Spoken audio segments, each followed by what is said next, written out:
दोस्तों नमस्कार, ये है मार्गदर्शन फॉर सिविल सर्विसेज। मैं अनुराग चौधरी। दोस्तों, नागरिक शास्त्र अथवा राजनीति विज्ञान के महत्वपूर्ण प्रश्नों के एग्जाम बूस्टर श्रृंखला के अंतर्गत इस वीडियो में प्रस्तुत है राजनीति विज्ञान के प्रमुख सिद्धांतों और अवधारणाओं पर आधारित विविध प्रश्नों का भाग 2, जो आपके आगामी विभिन्न परीक्षाओं जैसे TGT, PGT, LT grade, government inter college प्रवक्ता, गवर्नमेंट डिग्री कॉलेज, उच्चतर शिक्षा असिस्टेंट प्रोफेसर, केंद्रीय विद्यालय संगठन और नेट जेआरएफ परीक्षाओं के साथ विभिन्न राज्यों द्वारा आयोजित की जाने वाली शिक्षक भर्ती परीक्षाओं के लिए बहुत ही उपयोगी है। तो आइए शुरू करते हैं आज का वीडियो, सिविक्स एग्जाम बूस्टर श्रृंखला। पहला प्रश्न है दोस्तों, सामान्य इच्छा के प्रति वास्तविक आपत्ति ये है कि जहाँ तक ये इच्छा है सामान्य नहीं है, और जहाँ तक यह सामान्य है यह इच्छा नहीं है, यह कथन किसका है? तो उत्तर है दोस्तों, यह कथन हाव हाउस का है, जो कहते हैं कि रूसो की जो सामान्य इच्छा है दोस्तों, सामान्य इच्छा के प्रति वास्तविक आपत्ति ये है कि जहाँ तक यह इच्छा है सामान्य नहीं है, और जहाँ तक यह सामान्य है इच्छा नहीं है। अगला प्रश्न है दोस्तों, वह मार्क्सवादी जिसने राष्ट्रवाद के अभिमत को स्वीकार किया था, तो ये स्टालिन थे, और चर्च की सरकार इसके सदस्यों की सहमति पर आधारित है। इस विचार की पुष्टि किसने की? तो याद रखिएगा, परिषदीय आंदोलन ने। दोस्तों, परिषदीय आंदोलन ने इस बात की पुष्टि की कि चर्च की सरकार इसके सदस्यों की सहमति पर आधारित है। अगला प्रश्न है, ए थियरी ऑफ जस्टिस पुस्तक किसने लिखी है? तो जॉन रॉल्स ने। और स्वरक्षा अधिकारों के प्रवर्तन, क्षति के लिए मुआवजा मांगने तथा गलत करने वालों को दंड देने को न्यायोचित युद्ध का कारण माना है किसने? तो ह्यूगो ग्रोसियस ने। अगला प्रश्न है दोस्तों, समाज के परस्पर फायदे के लिए एक सहकारी उद्यम कमोवेश आत्मनिर्भर और आवश्यकता के नियमों द्वारा शासित के रूप में परिकल्पना किसने की? तो उत्तर है जॉन रॉल्स ने। और आत्मनिर्णय के अधिकार का विस्तृत प्रयोग कब हुआ? तो याद रखिएगा दोस्तों, देखिए, आत्मनिर्णय के अधिकार का विस्तृत प्रयोग प्रथम विश्व युद्ध के समय और उसके पश्चात हुआ था। अगला महत्वपूर्ण एक कथन है कि संपत्ति इच्छा पूर्ति के लिए आवश्यक है। ये कथन किसका है? तो याद रखिएगा, मैकफरसन का कथन है। स्वतंत्रता पर 4 निबंध यानी 4 एसेज ऑन लिबर्टी नामक पुस्तक किसने लिखी है? तो ये है आइजिया बर्लिन। आइजिया बर्लिन ने 4 एसेज ऑन लिबर्टी नामक पुस्तक लिखी है। अगला प्रश्न है दोस्तों, हम इन तथ्यों को स्वयं सिद्ध मानते हैं कि सभी व्यक्ति समान बनाए गए हैं। ये स्वीकार किया गया है किसमें? तो अमेरिकी स्वतंत्रता घोषणा पत्र में इस बात की पुष्टि की गई है और स्वीकार किया गया है कि हम इन तथ्यों को स्वयं सिद्ध मानते हैं कि सभी व्यक्ति समान बनाए गए हैं। अगला देखिए, महत्वपूर्ण कथन है कि सभी मनुष्यों को कुछ समय के लिए और कुछ मनुष्यों को सदैव के लिए मूर्ख बनाया जा सकता है, लेकिन सभी मनुष्यों को सदैव के लिए मूर्ख नहीं बनाया जा सकता। ये कथन किसका है? तो पूर्व अमेरिकी राष्ट्रपति अब्राहम लिंकन का ये कथन है। अगला प्रश्न है, ए थियरी ऑफ जस्टिस, तो जॉन रॉल्स की रचना है। और वह राजनैतिक दार्शनिक जिसने न्याय में तुलनात्मक पद्धति लागू करने का सिद्धांत दिया है, तो ये अमर्त्य सेन है। और दोस्तों, अधिकार राजनीतिक तुरूप की तरह मौजूद होते हैं, ये तथ्य या ये तर्क किसने दिया है? तो रोनाल्ड ड्वार्किन ने। रॉबर्ट नाजिक के कार्यों को आप किस सिद्धांत की तरह वर्गीकृत कर सकते हैं? तो स्वाधीनता के समर्थक सिद्धांत। दोस्तों, रॉबर्ट नाजिक जो हैं ये स्वेच्छातंत्रवादी हैं। इनके सिद्धांत को स्वाधीनता के समर्थक सिद्धांत के रूप में वर्गीकृत किया जा सकता है।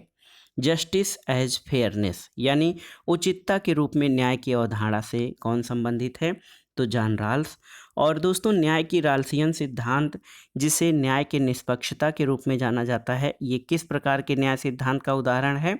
तो ये न्याय के आदर्श सिद्धांत का उदाहरण है। अगला प्रश्न है, संसाधनों की समता के बजाय क्षमताओं पर कौन बल देते हैं? तो अमर्त्य सेन। और सेवेल्टर्न यानी उपेक्षित वर्ग की राय के अनुसार राज्य का कार्य प्रोत्साहन देना है किसे? तो याद रखिएगा, हाशिए पर या जो केंद्र के या केंद्र से दूर हैं उन पर खड़े समुदायों के हितों को। दोस्तों, उपेक्षित वर्ग की राय के अनुसार राज्य का कार्य जो है वो हाशिए पर खड़े समुदाय के हितों को प्रोत्साहन देना है। अगला प्रश्न है सकारात्मक भेदभाव का मुख्य उद्देश्य क्या है?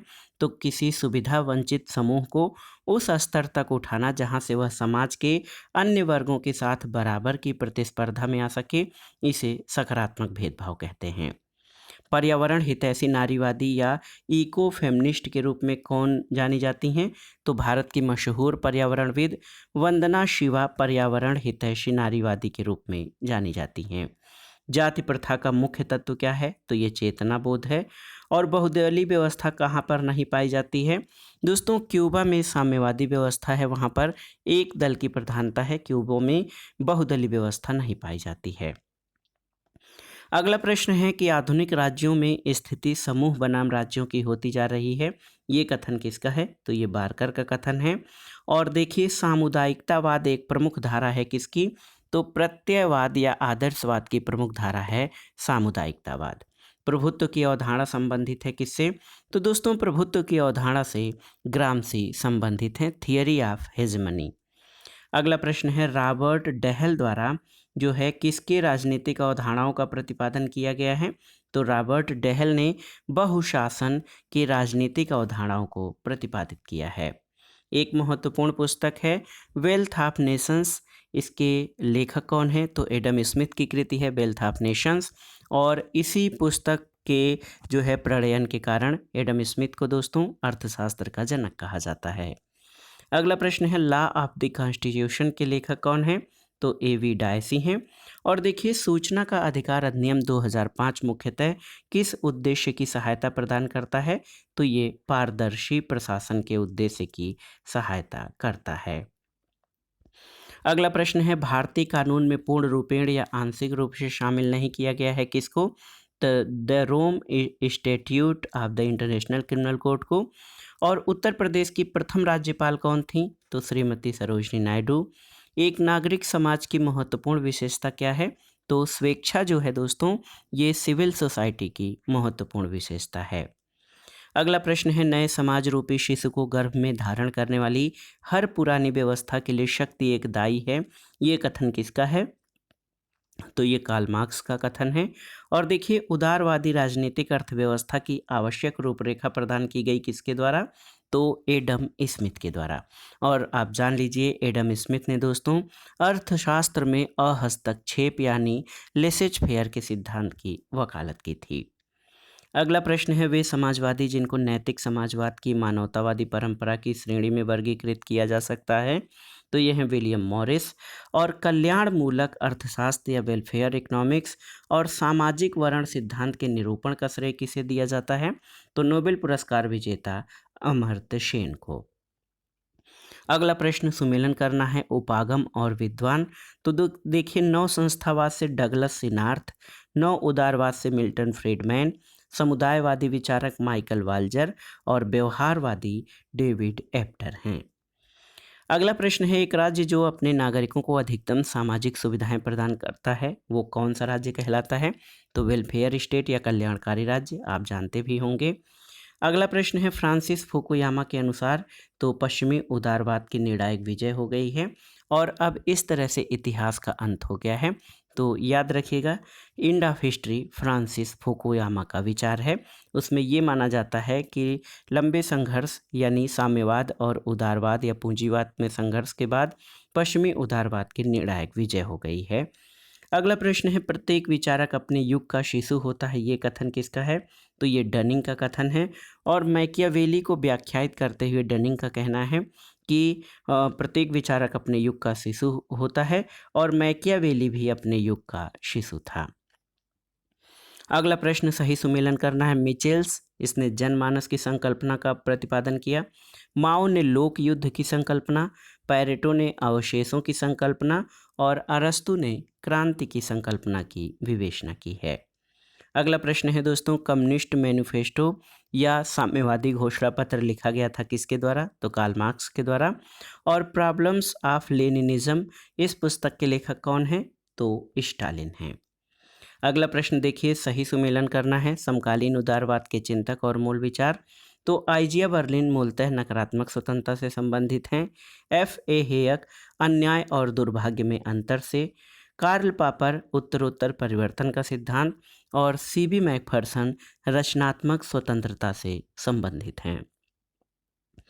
अगला प्रश्न भी सही सुमेलन करना है। मार्क्सवादी चिंतक और मूल विचार, तो लेनिन के में क्रांति के अग्रदल का विचार है। रोजा लग्जमबर्ग ये जनता का स्वतः स्फूर्तता का सिद्धांत व्यक्त करती हैं। माओ त्से-तुंग ने जन दिशा की बात की है। और दोस्तों ग्रामसी ने निष्क्रिय क्रांति की अवधारणा का प्रतिपादन किया है। अगला देखिए दोस्तों, सुमेलन करना है।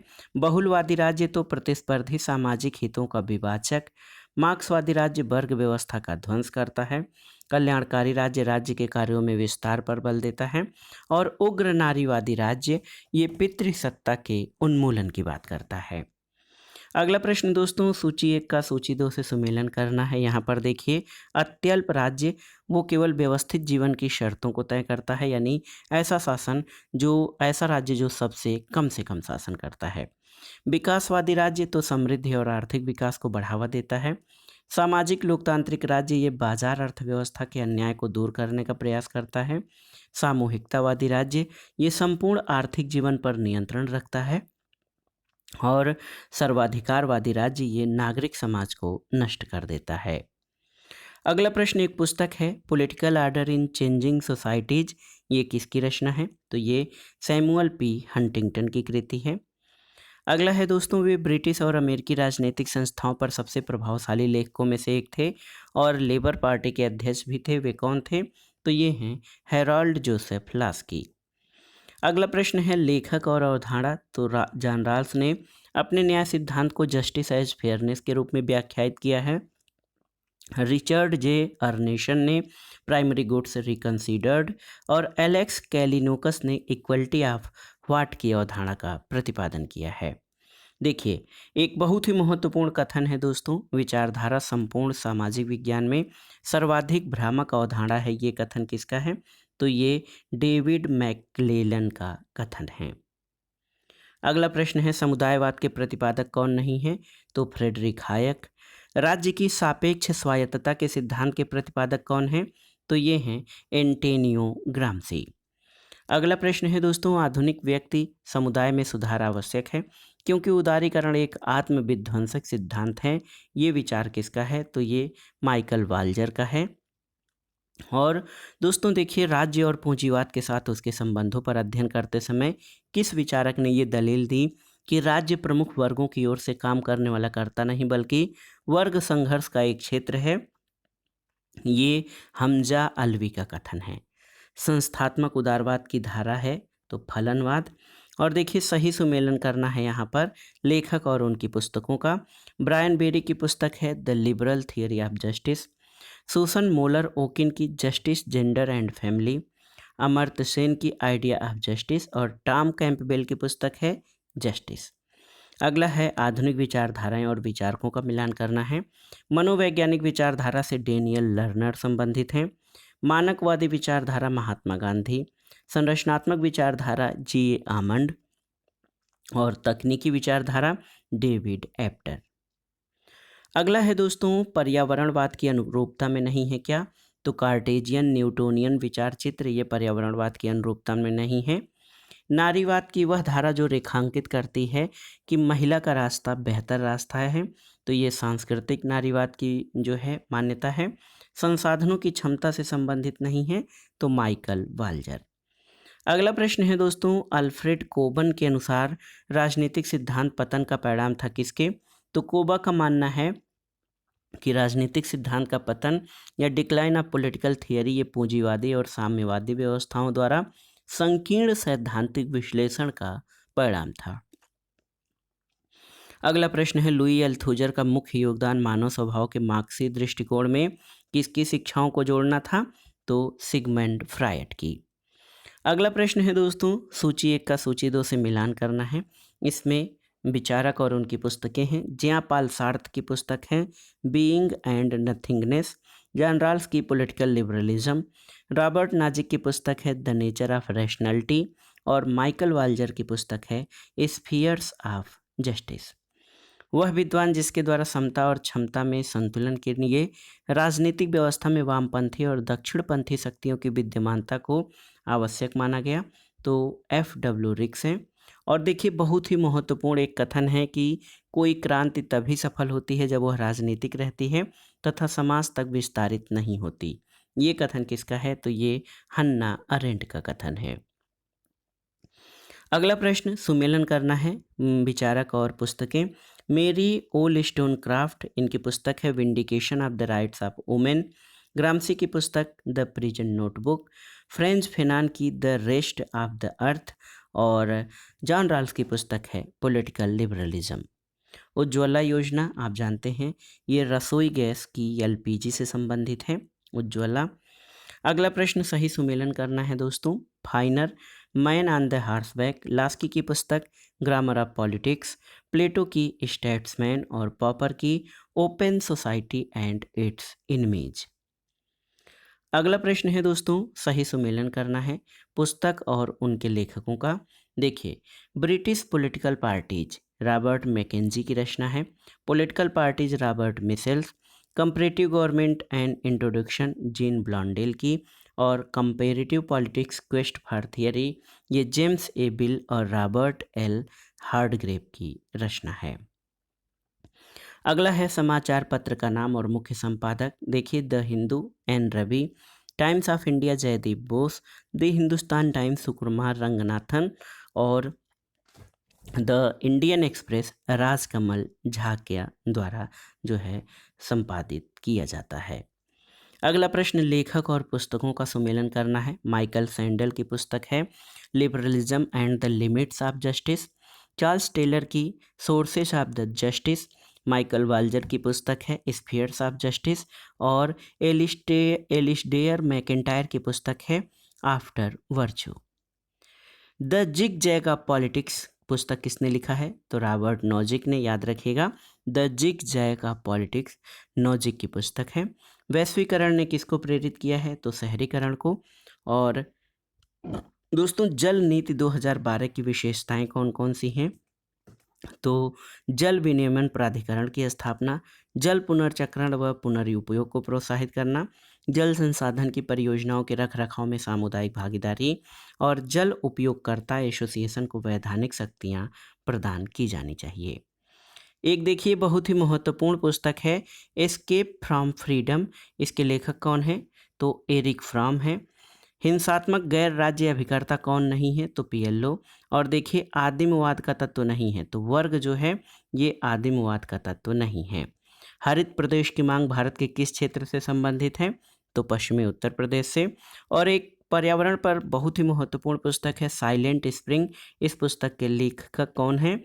तो रेचेल कार्सन जो है साइलेंट स्प्रिंग के राइटर हैं। अगला प्रश्न सही सुमेलन करना है। विलंबित पूंजीवाद फ्रेडरिक जेमिसन से संबंधित है। विखंडनवाद से जैक्स डेरिडा। महान वृत्तांतों का अंत लियोटार्ड और ज्ञान और शक्ति की संकल्पना से मिशेल फूको का संबंध है। अगला प्रश्न है दोस्तों मेरी वोllस्टोनक्राफ्ट द्वारा लिखित पुस्तक का पूरा नाम क्या है? तो ये है a vindication of the rights of women with restructures on political and moral subjects. अगला प्रश्न देखिए सुमेलन करना है आपको। महत्वपूर्ण पुस्तक है मॉन्टेस्क्यू। मॉन्टेस्क्यू ने शासन तथा भौतिक सामाजिक पर्यावरण के बीच सहसंबंध दर्शाया है। डुअर्जर ने दलीय व्यवस्था और निर्वाचनिक व्यवस्था के बीच सहसंबंध। रॉबर्ट मिचल्स ने अल्पतंत्र के लौह नियम का प्रतिपादन किया है। और जी सार्टोरी ने उदार और चरम बहुदलीय व्यवस्था के बारे में वर्णन किया है। अगला प्रश्न है कौन उत्तर आधुनिकतावादी विचारक नहीं है? तो लियोटार्ड, देरिदा ये सभी, मिशेल फूको ये सभी उत्तर आधुनिकतावादी विचारक हैं। जे बर्टन नहीं है। उत्तर आधुनिकतावादी द्वारा स्वीकार नहीं किया जाता है। तो आधुनिकतावाद जो है पोस्ट मॉडर्निस्ट थिंकर्स द्वारा स्वीकार नहीं किया जाता है। अगला प्रश्न है कि उत्तर आधुनिकतावादी विचारकों के अनुसार ज्ञान का कौन सा गुण मौजूद नहीं है? तो उत्तर है वस्तुनिष्ठता। और देखिए उत्तर आधुनिकतावादी विचारक कौन है? तो देरिदा। पुस्तक है नेशन एंड नेशनलिज्म। इसके लेखक कौन है? तो याद रखिएगा अर्नेस्ट गेलेनर। अर्नेस्ट गेलेनर की पुस्तक है नेशन एंड नेशनलिज्म। अगला है दोस्तों ऐसी भारतीय परंपरा जिसको मानवता की अमूर्त विरासत घोषित किया गया है तो कुंभ को। और यहाँ पर सही सुमेलन करना है। समकालीन चिंतक और मूल विचार देखिए, आइजिया बर्लिन ने नकारात्मक स्वतंत्रता, F.A. हेयक ने अन्याय और दुर्भाग्य में अंतर, कार्ल पापर ने उत्तरोत्तर परिवर्तन और C.B. मैकफर्सन ने रचनात्मक स्वतंत्रता का विचार दिया है। अगला प्रश्न है, देखिए कॉन्स्टिट्यूशनल गवर्नमेंट एंड डेमोक्रेसी किसकी रचना है? तो कार्ल जे फ्रेडरिक की। अगला प्रश्न ही दोस्तों देखिए सही सुमेलन करना है। स्रोत और प्रमुख विचार, तो जैन धर्म अहिंसा पर बल देता है, वैष्णव धर्म दृष्टिकोण की विश्वसनीयता, रस्किन और टाल्स्टाय ने औद्योगिक सभ्यता और निश्चेष्ट प्रतिरोध के विचारों के लिए तिरस्कार किया, और प्लेटो ने आदर्शवाद और नैतिक मूल्यों के प्रति चिंता व्यक्त की है। अगला प्रश्न है, द प्रिंस का अनुकरण करते हुए 20वीं सदी में द मॉडर्न प्रिंस शीर्षक से पुस्तक किसने लिखी है? तो एंटोनियो ग्राम्सी ने। और देखिए सुमेलन करना है आपको, हेयक की पुस्तक है the constitutions of liberty, W. Friedman की पुस्तक है law in changing society, Hitchner और हम्बोल्ट की पुस्तक है the pattern of modern government, और आर्थर रोजनबर्ग की पुस्तक है democracy and socialism. Last question, राजनीति विज्ञान के सिद्धांत और अवधारणाओं का जो विविध प्रश्न है उसका लास्ट क्वेश्चन है। सूची 1 का सूची 2 से मिलान करना है। ग्राम्सी जो है मार्क्सवादी विचारक हैं, मॉन्टेस्क्यू शक्ति पृथक्करण से संबंधित हैं, हाब्स ने सामाजिक समझौता सिद्धांत का प्रतिपादन किया है, और बेंथम उपयोगितावादी विचारक के रूप में जाने जाते हैं। तो दोस्तों ये था आज का वीडियो, राजनीति विज्ञान अथवा नागरिक शास्त्र के महत्वपूर्ण प्रश्नों का एग्जाम बूस्टर, जो आपके आगामी विभिन्न परीक्षाओं के लिए जो नागरिक शास्त्र और राजनीति विज्ञान विषय से आयोजित की जाएंगी उनके लिए बहुत ही उपयोगी है। आप इन प्रश्नों को तैयार कर लीजिएगा। दोस्तों वीडियो आपको कैसा लगा हमें कमेंट बॉक्स में ज़रूर बताइएगा। वीडियो को लाइक करें, शेयर करें, और इस चैनल मार्गदर्शन फॉर सिविल सर्विसेज को सब्सक्राइब करें। वीडियो देखने के लिए धन्यवाद दोस्तों, नमस्कार।